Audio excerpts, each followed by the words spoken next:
Self-preservation is a human instinct we all share in common and is one that is deeply ingrained in our psyche.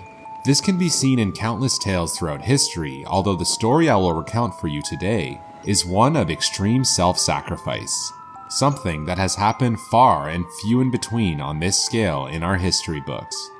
The story is about an entire village coming together and risking their lives for the greater good. The unprecedented self-quarantine of the Eyam village people. The town in question is an ancient one, with evidence of mining during the Roman era and settlements even predating this. It's located roughly 200 kilometers north of London in the UK. Today, the town boasts a population of around 900 people. Our grim account begins in the fall of September in 1665. George Vicars, a tailor's assistant in Eyam, was going about his daily routine. He began unfolding blankets from London, who unbeknownst to him was infested with bubonic flies. The bubonic plague had recently broken out in the capital in the latest wave of a century-long pandemic that swept through Europe and the Middle East.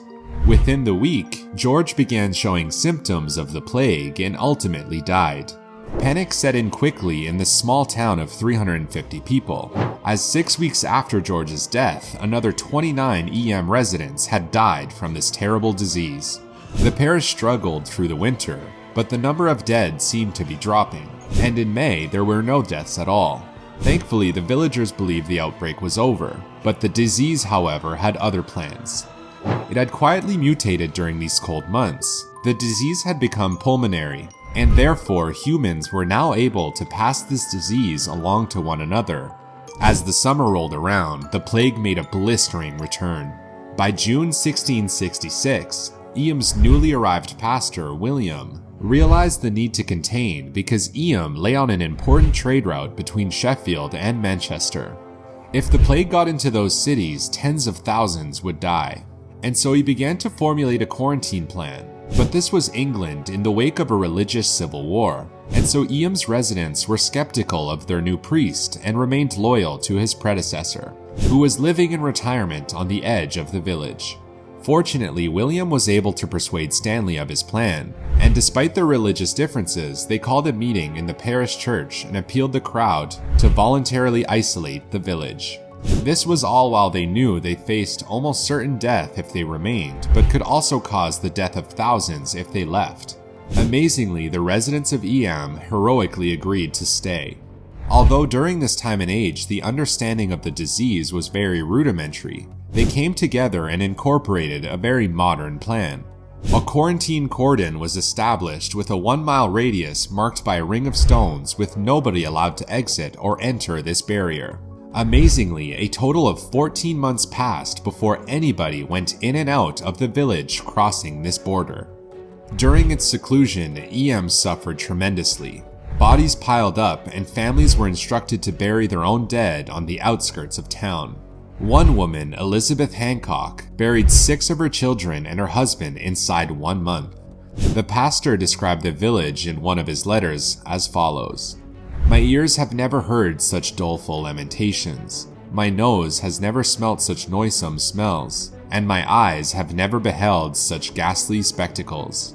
His wife, Catherine, died on August 25th, 1666. The town, he said, was a Golgotha, a place of skulls. In order to survive, the town relied on food that was left at the boundary stone by neighboring townspeople. Trade was even able to continue as specific areas were designated as drop-off locations. People would exchange gold coins submerged in vinegar, which the villagers believed would disinfect them.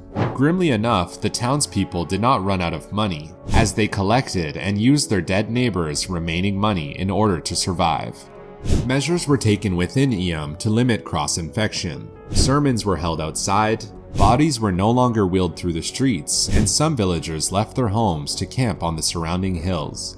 In all, 260 of Eyam's estimated 350 residents perished during this quarantine, roughly 75% of their population. This was more than double of the mortality rate of the Great Plague of London. But for all this, the villagers and the pastor's self-sacrifice had worked.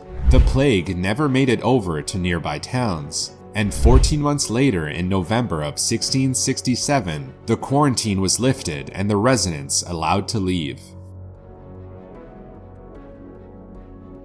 Thank you for watching today's video. I hope you enjoyed and hope to see you in the next one.